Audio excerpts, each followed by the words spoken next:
अस्सलामुअलैकुम फ्रेंड्स, आज की ताज़ा खबर के साथ सऊदी न्यूज़ टीवी चैनल में आप सबको खुश आमदीद कहती हूँ।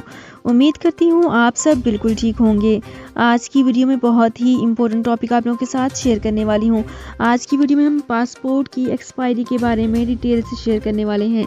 इसकी तमाम तर डिटेल्स जानने के लिए इस वीडियो को लाजमी से लास्ट तक ज़रूर देखिए। तो फ्रेंड्स, करते हैं अपनी आज की वीडियो को स्टार्ट। सबसे पहले मैं आपको बताती चलूँ कि पासपोर्ट की एक्सपायरी करीब हो तो खरूज नहाई कैसे लगवाया जा सकता है।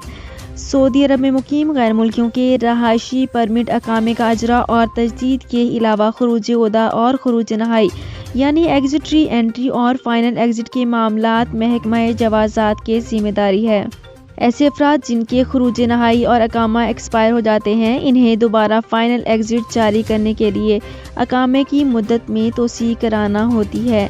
यहाँ पे बहुत ही ज़्यादा इम्पोर्टेंट पॉइंट शेयर करना चाहूँगी कि वो तारकीन जो खरूज नहाई पर जाते हैं, इमिग्रेशन कवानीन के मुताबिक इनके पासपोर्ट की एक्सपायरी कम अज़ कम 60 दिन होना ज़रूरी है।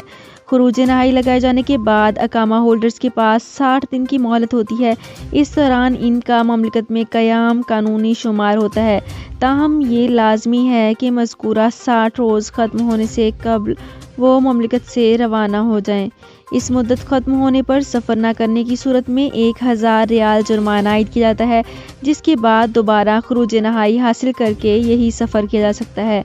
वाज़ेह रहे कि इमिग्रेशन ज़वाबित के मुताबिक जवाज़ात के खुदकार सिस्टम के तहत गैर मुल्की अकामा होल्डर्स के पासपोर्ट में 60 दिन से कम होने की सूरत में फ़ाइनल एग्ज़िट नहीं लगाया जा सकता, जबकि खरूज नहाई लगाने से कबल अकामा भी कारामद होना ज़रूरी होता है, ख्वाह इसकी मुद्दत में 1 हफ़्ता ही क्यों ना बाकी हो।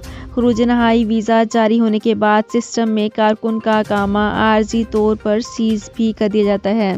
ख्याल रहे कि हंगामी हालत में सफ़र करने के लिए अगर पासपोर्ट की एक्सपायरी कम हो तो इस सूरत में सफारत खाने या कौंसलियत से पासपोर्ट की मुद्दत में आर्जी तौर पर इजाफा किया जा सकता है, जिसके बाद जवाज़ात के सिस्टम में पासपोर्ट की तारीख में इजाफा का अंदराज कराने के बाद फाइनल एग्जिट हासिल किया जा सकता है। तो फ्रेंड्स, ये थी मेरी आज की वीडियो। होप आपको ये वीडियो पसंद आई होगी। अगर आपको ये वीडियो पसंद आई है तो हमारे चैनल को सब्सक्राइब, लाइक एंड शेयर कर लीजिए। तो फ्रेंड्स, मिलते हैं एक नई वीडियो में एक बिल्कुल नई अपडेट के साथ। अपना बहुत ख्याल रखिएगा। अल्लाह हाफिज़। सऊदी अरब में मुकीम गैर मुल्कियों के लिए बहुत बड़ी खुशखबरी आ गई है। अब कोई भी शख्स जो अपने मुल्क जाना चाहता है और उसका इकामा एक्सपायर हो या इकामा वैलिड हो, शिरका बंद हो, मुसस्सा बंद हो या कफील छुट्टी ना लगा रहा हो या कोई भी मसला हो, तो आप हमारे साथ रब्ता करें। हम इंशाअल्लाह